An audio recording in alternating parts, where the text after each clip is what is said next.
this afternoon rather, we can let you know that Legislator Babu Owino, who has been in the police cells for the last 3 days, is now a free man. This follows negotiations between legislators and the police.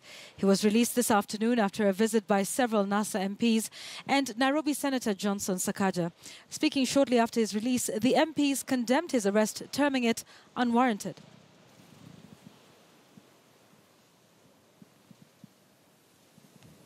Today we were here with the Prime Minister. He was here for almost 2 hours together with Senator Wetangula.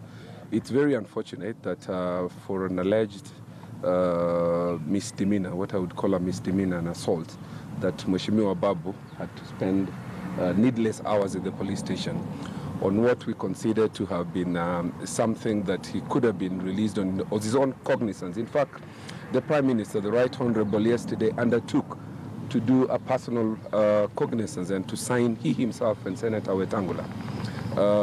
We are concerned, and I want to say this as his advocate and his colleague, that Babu has some concerns that there might have been some collusion by the persons and the police agencies, the people who arrested him, conniving with people who have a petition in court.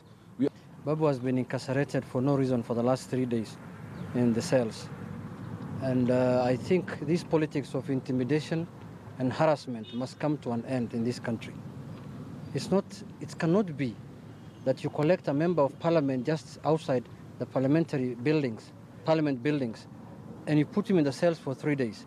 What do you think will happen to the ordinary Kenyans who have no title like being an MP or a senator or a governor? So it is very wrong. It is the lowest the country can go. And I can see here Senator has come to remove him.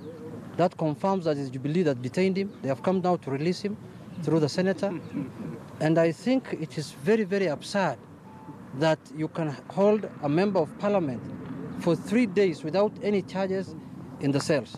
When you're a member of parliament or a leader in this nation, there must be some occupational hazards that you can't avoid. And I would like to tell the police not to be used, because we know all these things, they are just things that are being put up on me because of the petition that is in court, as Honorable Oloch has stated. My petition is so weak, but what is happening, the reason why I'm saying without an iota of doubt is because my opponent came here and locked himself with the DCIO, Parklands, inside his office for over 1 hour together with the alleged complainant of this case.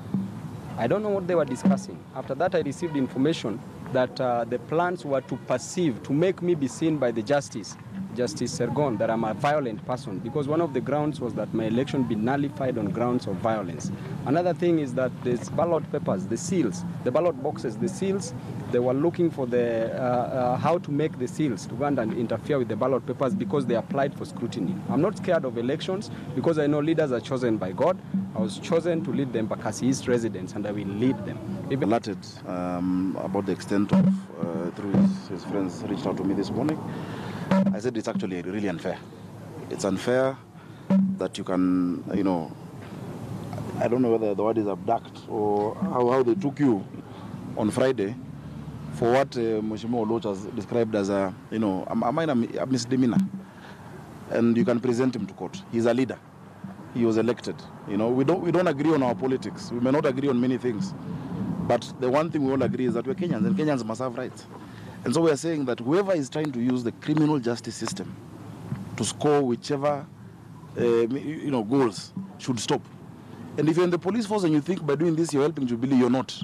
And we have not asked you to do that for us. You should leave politics to politicians. The criminal justice system is such that he would have just been invited even on a Monday or Tuesday.